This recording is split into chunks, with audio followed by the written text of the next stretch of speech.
لا حول ولا قوت، قرآن اس لیے آیا ہے، اس بات کو سمجھیں، اس بات کو اس طرح سمجھیں کہ وہ کہ اسے دینی مذہبی لوگ اپنائے ہوئے ہیں، لیکن یہ دین کا حصہ نہیں،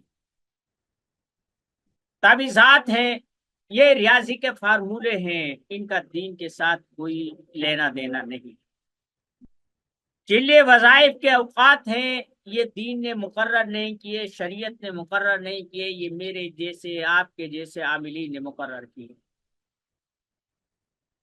مثلا ایک مریض جادو کا یا جنات کا علاج کروانے رجوع کرتا ہے، اب ہندوؤں میں جوگی ہیں، سادھو سنت ہیں، یہودیوں میں ربی ہیں، عیسائیوں میں سینٹ ہیں، عامل ہیں، جو بھی کچھ کہیں۔ اب ایک آدمی اگر ہندو ہے، وہ اس پر منتر پڑتا ہے اور اس کا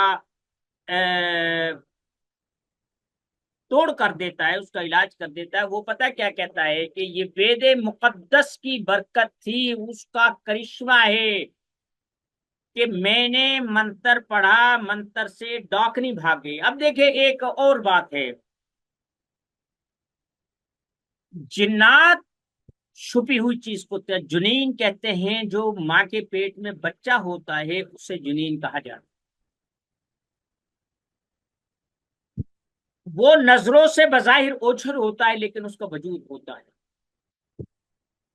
اسی طریقے سے جنات ہماری اس سے نظروں سے اوجھل ہے، اس لیے انہیں جنات کہا ہے۔ جیسے جنت ہے، آنکھوں سے اوجھل ہے، جنت ہے، باغ بھی کہتے ہیں۔ عربی لوگ چھپی ہوئی چیز کو جنین کا نام دیتے، جنات، جن۔ قرآن کریم میں ایک پوری سورت ہے، سورت الجن۔ عربوں میں جو چیز پائی جاتی ہے وہ جنات، عفریت، ایسی چیزیں کی۔ ایران والے جنات کو دیو کہتے ہیں، دیو۔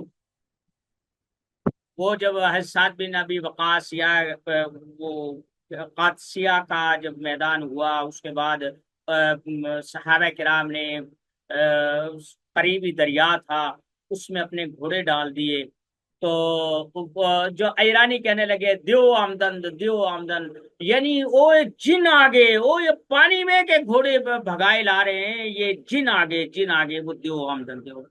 تو دیو کہتے ہیں، دیو پری، یہ کنسپٹ ہے ایران والے۔ یہ بات ہو گئی۔ جن، جنی، مادہ، اللہم انی اعوذ بک من الخبث والخبائث، یہ مادہ جنات اور نر جنات کی یہ دعا نشاندہی کر۔ اب آ جاتے ہیں ہندوستان کی طرف، یہ لوگ انہیں ارواح کہتے ہیں، جن کہتے ہیں، ڈاکنی کہتے ہیں، پری کہتے ہیں، اور یہ جو مثلا جو خوبصورت چیز ہوتی ہے اسے پری کہا جاتا ہے۔ یہ فارس والے بھی، یعنی فارسی بولنے والے بھی ہندوستان میں عرصے تک فارسی زبان نے راج کیا ہے، مغلوں کی سلطنت جب تک ختم ہوئی۔ ہمارے تو اب بھی جو ہے نا مدارس میں فارسی پڑھائی جاتی ہے۔ تو دیو اور پری کا تصور ہے ایرانیوں کا، فارسی۔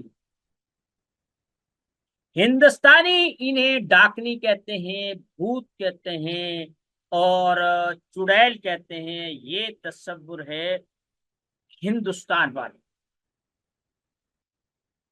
ہمارے عاملین جنہوں نے کتابیں لکھی، جنہوں نے تشخیصات کی، جنہوں نے آگے اپنے ایک لڑی چلائی، بیت کی، عملیات کی اجازت دی، انہوں نے اس کو مکس کر دیا، بھائی آصب ہے، جنات ہے، پری ہے، دیو ہے، ڈاکنی ہے، فلاں ہے، فلاں ہے، فلاں ہے، یعنی انہوں نے وہ ساری جو چیزیں تھی، شیاطین، جنات، ام الخبائث، اور بھائی پتہ نہیں کیا کیا یہ چیزیں،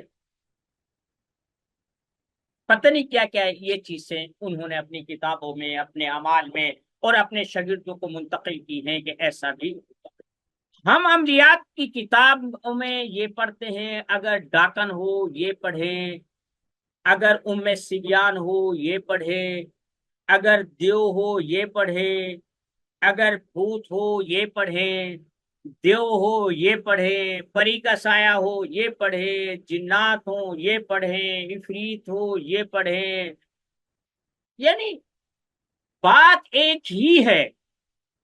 لیکن ہمارے عاملین نے جو لٹریچر پڑھا ہے، جو ان کا مبلغ علم ہے، وہ پریشان ہوتے ہیں، یار میں جن کا تو علاج کر لیتا ہوں، جادو کا بھی کر لیتا ہوں، پریوں کا بھی کر لیتا ہوں، لیکن یہ ڈاکنی جو ہے نا، اس کا میرے پاس کوئی علاج۔ اور بھائی جو یہ ہے وہ تو وہی ہے، فرق زبان کا یہ ہے۔ مثلا آپ دیکھیں نا، ہمارے ہاں جو تاؤ ہے وہ باپ کے بڑے بھائی کو کہا جاتا، اور گجرات میں نے سنا ہے کہ بڑے بھائی کو تاؤ کہتے ہیں۔ یہ زبانوں کا فرق ہوتا ہے، اور علاقوں کی اپنی اپنی فہم و بصیرت اور افہام و تفہیم اور کمیونیکیشن کی جو چیزیں ہوتی ہیں وہ دوسرے علاقے میں نہیں۔ عربی میں جو چیزیں جو مفہوم رکھتی ہیں وہی وہ اردو میں نہیں ہو سکتی۔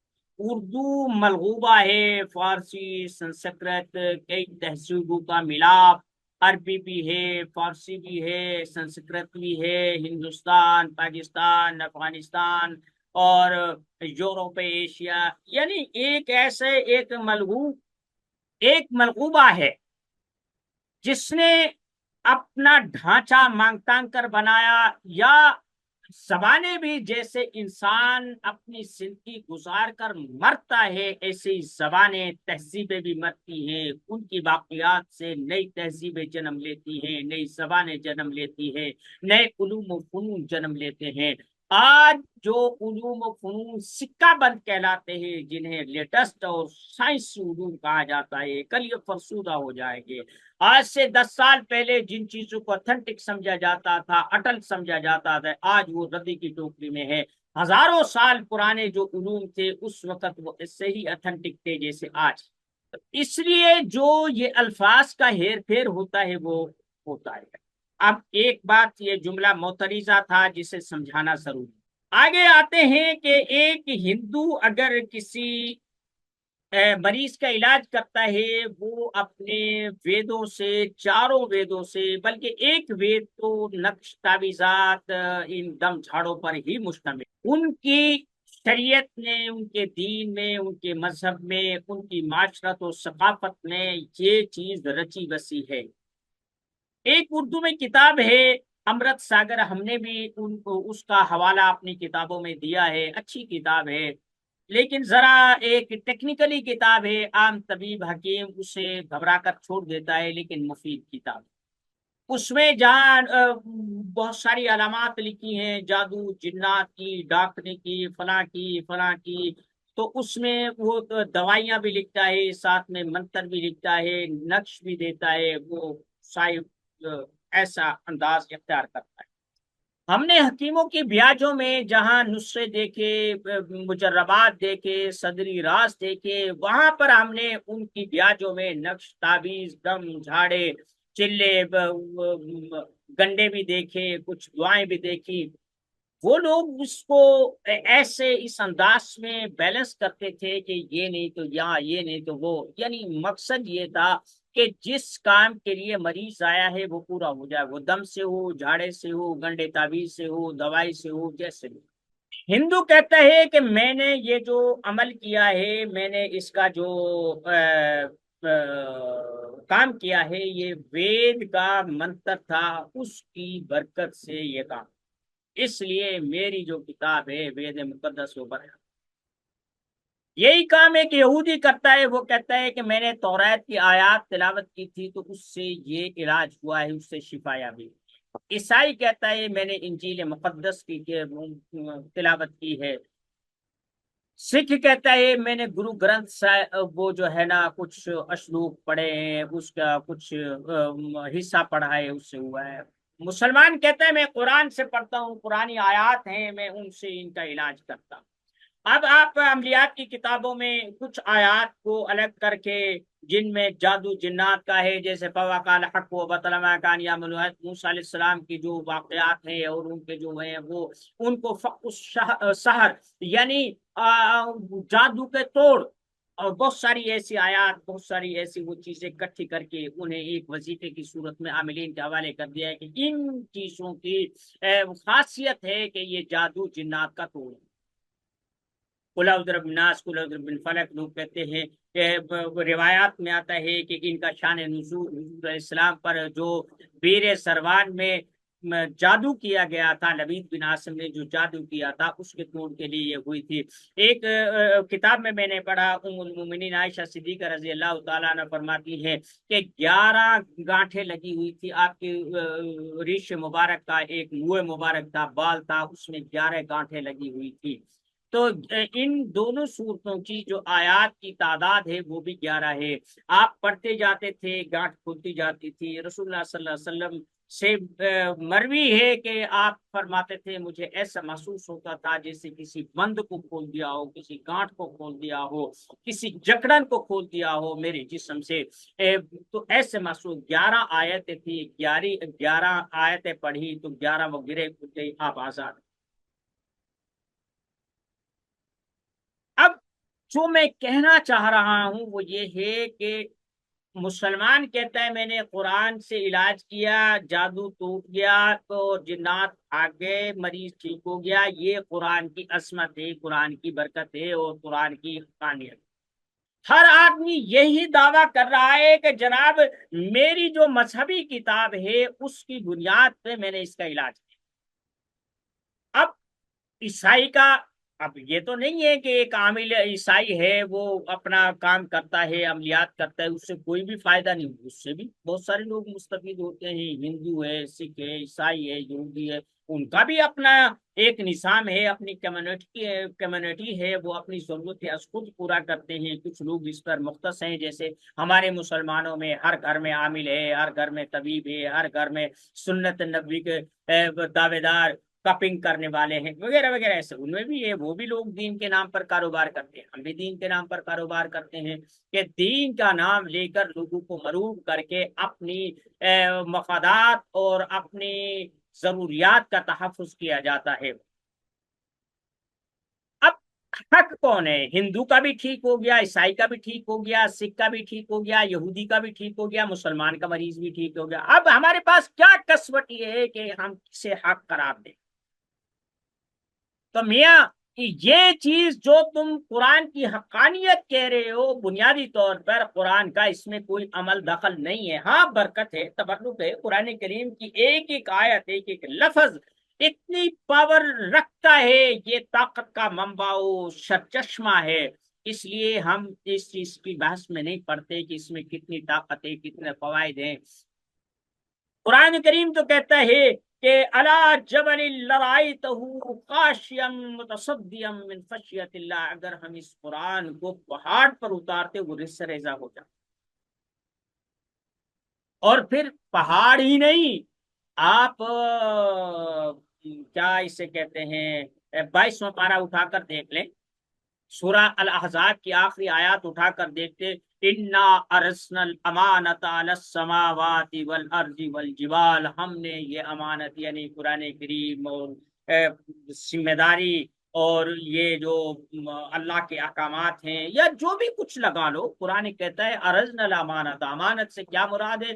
جیسے ہمیں خلیفہ بنایا گیا، ہمیں امانت سونپی گئی، فرمایا میں نے آسمان، زمین، پہاڑ، ان تمام چیزوں پر وہ پیش کیا کہ یار یہ لے لو، فابینا ان یحملنہا، کہ ہر ایک نے ہاتھ کھڑے کہ بھئی ہمارے بس کی یہ بات نہیں ہے۔ انہیں احساس تھا کہ اللہ کا حکم کیا ہے اور اللہ کی منشا کیا ہے اور ہماری کیپیسٹی کیا ہے۔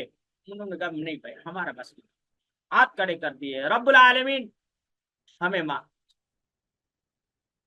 پھر فرمایا وابینا یامل وحملہ الانسان، اسے انسان نے اٹھایا ہے، انہو کان سلوما جہولا، اور یہ ظالم ہے، یہ اس کا جو منصب ہے، اس کی جو ذمہ داریاں بنتی ہیں ان سے انصاف نہیں کر سکتا، جہور یہ بھول جاتا ہے، جو وعدہ کرتا ہے ہاں میں امانت کی بار برداری کرتا ہوں، پھر بھول گیا، اسے امانت کو چھوڑ دیا جو اس کی حقیقی وہ تھی۔ تو اس لیے بھائی بات قرآن کی طاقت کی ہو رہی تھی، وہ میں نے ان دونوں آیات سے پڑھ کر بتا دیا کہ قرآن کی طاقت کیا ہے۔ لیکن ہم عاملین کی بات کر رہے ہیں جو قرآن کے نام پر دھوکہ دیتے ہیں، قرآن کے نام پر پیسہ اینٹتے ہیں، قرآن کے نام پر جو لوگوں کی نفسیات ہے اسے ہیک کرتے ہیں، میں اس کی بات کر رہا ہوں۔ میں پھر کہہ رہا ہوں کہ دین کا عملیات سے کوئی تعلق نہیں ہے۔ دیندار لوگ، مذہبی لوگ عملیات کرتے ہیں لیکن یہ دین کا حصہ نہیں ہے۔ بات کلیئر ہو گئی؟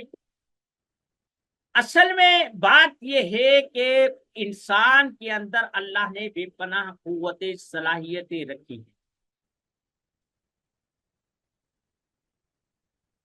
ان صلاحیتوں کو آدمی مثبت یا منفی پہلو کی بنیاد پر بروئے کار لا کے جو کام دیتا ہے اسے عملیات کرتا ہے۔ یہی چیز ہم چلے وظیفے میں اور لمبے چوڑی تسبیحات میں تپسیا میں کرتے۔ 40 دن کا وظیفہ بھائی یہ کرو، اس میں یہ ہوتا ہے کہ آدمی محسوس کرتا ہے کہ میں کوئی کام کر رہا ہوں 40 دن تک۔ مثلا آپ کوئی بھی کام کر لیں، آپ ترخان کا کر لیں، آپ لکھائی پڑھائی کا کر لیں، آپ کسی ہنر مندی کا کر لیں، آپ درزی کے پاس بیٹھ جائیں سیدھی سلائی مارنا شروع کر دیں، آپ کسی کھانے پکانے والے کے پاس 40 دن تک کام کرنا شروع کریں، آپ کو بنے نہ بنے لیکن آپ کو اندازہ ہو جائے گا کہ یہ کتنے مسالے ڈالتا ہے، کتنا بھونتا ہے، سبزی کب ڈالتا ہے، گوشت کا بنانے کا طریقہ کیا ہے، وہ سمجھ جائے۔ اسی طریقے سے جو 40 دن تک ہم عاملین کو عمل کرواتے ہیں وہ سمجھ جاتے ہیں کہ ہم میں کچھ طاقت ہے کہ ہم 40 دن کے بعد اس کے استعمال کے قابل بن جائیں۔ تو جو لوگ اسے اب دیکھیں نا، ہر آدمی کہتا ہے میں قرآن سے علاج کرتا ہوں۔ اگر قرآن کی بات کوئی ماشاء اللہ خلاف حقیقت نہیں ہو سکتی، جن کا علاج نہیں ہوتا یا جو شفا یاب نہیں ہوتے، اس کا دو ہی مقصد ہے، یا تو عامل جھوٹ بول رہا ہے یا قرآن کریم کی تاثیر غلط ہے، معاذ اللہ معاذ اللہ ثم معاذ اللہ۔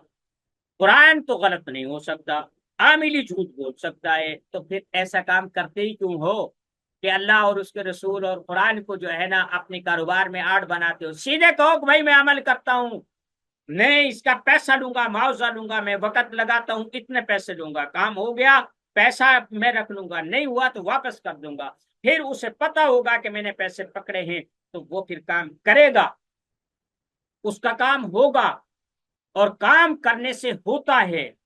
اب ایک آدمی کھانا پکاتا ہے، وہ ہندو ہے، سکھ ہے، عیسائی ہے، یہودی ہے، دہریا ہے، کوئی جنگل کا باسی ہے، کوئی شہر کا متمدن شخص ہے، جب وہ اس ترکیب کے مطابق ان قواعد و ضوابط کے مطابق وہ کھانا پکائے گا تو وہی لذت پیدا ہوگی جو لکھنے والے نے لکھی ہے۔ یہی تو بات میں بتا رہا ہوں کہ یہ جو چلے وظیفے یہ ساری چیزیں ہوتی ہیں، بنیادی طور پر انسان کو یہ بتایا جاتا ہے کہ آپ اتنے دنوں میں جو آپ کے اندر چھپی ہوئی قوت ہے، جو اللہ نے آپ کے اندر قوتیں رکھی ہیں، آپ کو تحفے میں دی گئی ہیں، آپ کی زندگی کا وہ حصہ ہیں، آپ انہیں کس انداز میں استعمال کریں۔ اب دیکھیں نا، ایک آدمی ہے وہ عام سڑک پہ چلنے سے بھی ڈرتا ہے، کوئی وٹ بننا آ جائے یعنی چھوٹی سی کوئی پگڈنڈی آ جائے وہ گرنے کے ڈر سے وہ چلتا نہیں ہے۔ ایک جو آدمی چلتا ہے ہمارے نا گاؤں میں، اب تو خیر بہت ساری سہولتیں ہو گئی ہیں، تو بارڈر پہ ہمارا گاؤں ہے تو وہاں ایک دفاع ہے، دفاع کہتے ہیں، بارڈر کے پاس یہ واگا بارڈر کے ساتھ ساتھ نا ایک کھائی کھودی ہوئی ہے، اسے ہم نہر بھی کہتے ہیں، دفاع بھی کہتے ہیں۔ اس میں سے وہ تقریباً ہے کوئی 10-20 گز کا ایسے چوڑائی میں ہے، اور وہ کئی میلوں تک وہ پھیلی ہوئی ہے۔ تو اس سے مٹی نکال کر اسے ایسے ایک طرف لگایا گیا تھا، اور وہ اندر سے گہرائی ہے اس میں 10 فٹ ہے، 15 فٹ ہے، 20 فٹ ہے، جتنی بھی ہے، مختلف جگہ، اب تو وہ جیسے جیسے وہ پرانی ہوتی جاتی ہے اس میں مٹی وغیرہ وہ تو اس میں ایک نا پانی کا پائپ لگا ہوا تھا، میرے خیال ہے 9 انچ کا پائپ ہوگا۔ اب اس کی جو چوڑائی، اس کی جو لمبائی تھی وہ تقریباً غالباً 20-30، زیادہ بھی تھی، 20-30-40 فٹ تھی۔ جب بارشوں میں پانی جمع ہو جاتا تو راستہ نہیں بچتا تھا، تو وہی پائپ ہوا کرتا تھا، ہم اسی پر سے نکل کر جاتے تھے۔ لوگ بڑی بڑی کئی کئی من کی جو ہے نا وہ چارے کی پنڈے لگ کر اس پر لاتے تھے، اور لوگ بے دھڑک جاتے تھے، اندھیرے میں بھی چلتے تھے، صبح شام، یعنی وہ ایسا چلتا تھا جیسے عام آدمی اس کے اوپر ویسے ہی گھبرا کے چھوڑ دیتا ہے۔ اب جو یہ رسی پر چلتے ہیں، اب کیا انہیں ڈر لگتا ہے، لیکن وہ مشق بہم پہنچاتے ہیں اور وہ رسی پر چل لیتے ہیں۔ کوئی بھی جو کرتب ہے سیکھنے سے آتا ہے، ایسے ہی عملیات بھی سیکھنے سے آتے ہیں۔ ان کا جو لوگ کہتے ہیں نا اکل حلال صدق مقال، کم کھاؤ کم بولو اور کم یہ چیزیں کرو، تو بھائی ان کا سچی بات یہ ہے کہ ان کا اس سے کوئی تعلق نہیں ہے۔ باقی باتیں انشاءاللہ پھر کریں گے۔ وما علینا الا البلاغ المبین۔